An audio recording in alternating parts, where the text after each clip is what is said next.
So why does a company that for the last 25 years have been making movies suddenly move into making games? It started as an idea to build something immersive and thought-provoking, and with the help of an incredible team, including the developers at Saltium Games, we've been able to bring that vision to life.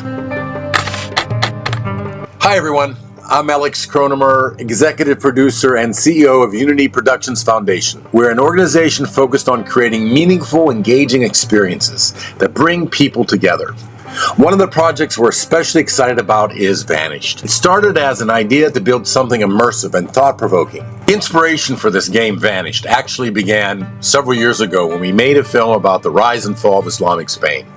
And in making that film, I learned about this period of amazing interaction between Muslims, Christians, and Jews and others who created this golden age of knowledge, where these inventions, that some of which are the basis of technology we use today, were created.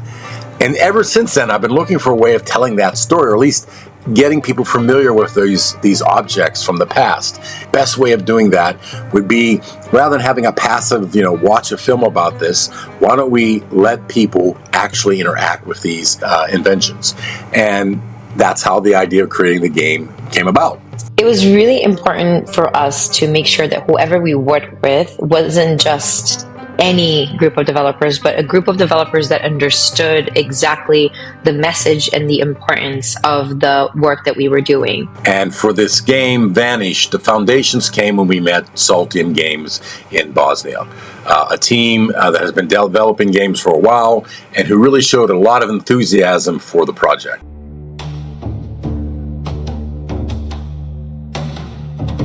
My name is Walid. I'm the CEO of the Saltium Games, and in this particular project of the Vanished Puzzle Quest, I worked here as a game producer. We decided, based on our initial idea, that we want to bring the artifacts from the Golden Age of the Islam and that period of history. We wanted to gamify that, should try to bring that to the different medium, which is video games. The idea was how to make that fun. At the end, the game needs to be fun.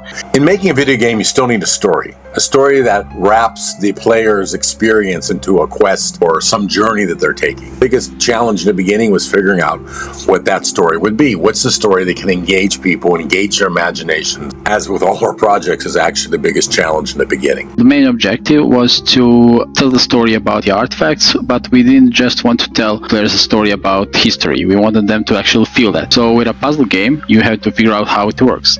When a player has to align an astrolabe, fix an old mechanical system, they start to appreciate how smart these scientists really were. Makes history real and fun, rather than just like reading a text on screen. I think we spent about 4 months to develop first chapter, but before that we firstly designed the architecture with all mechanics and features.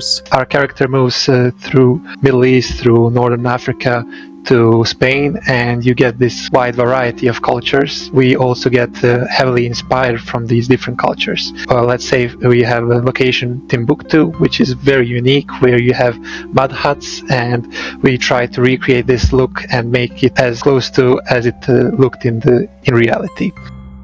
We went through a few iterations of the name, but the name Vanished represents concept of knowledge that has vanished from the world. Essentially, after the knowledge disappeared due to the release of the fog of forgetfulness, which is the villain in question of our game, players tasked with visiting 8 unique locations that are historical across the Islamic empire of the time. So the knowledge has vanished, and we, the players, we shall restore it back.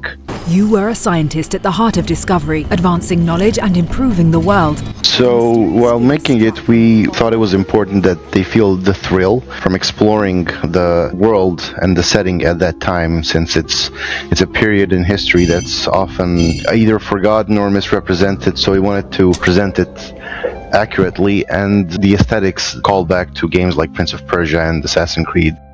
On this project, we use Blender, textured, mapped, and then we export it to Unity. That's our main gaming engine. That's where all the programming and shaders are done. And also we use Spine, say 2D animation software, so that's used for any 2D animation on the screen, whether it's weather effects, particles, doors opening, and also Photoshop. At any given time, there was at least 8 people working on it, with the designers and developers and a lot of art that had to be done. Yeah, there are stages. One person finishes something, the other person, they already have something else to do. We try to parallelize as much work as possible so that we don't have any gaps. Getting everyone on the same page, making sure everyone understood what we are trying to do, making sure that we are delivering all of the milestones that we need in the past 3 years. We had to change a few things, from technical bugs to creative disagreements, but that's just part of game development. We never lost sight of the bigger picture of the game.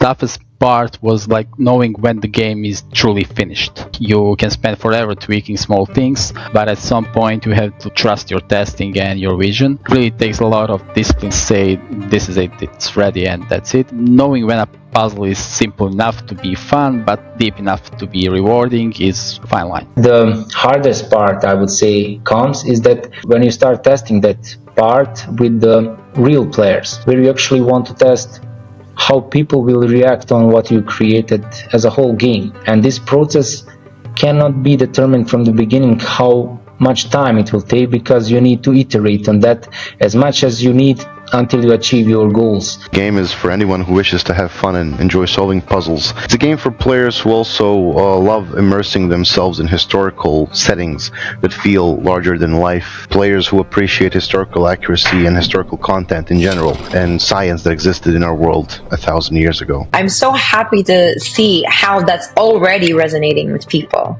Right? We have all of these very engaging reviews.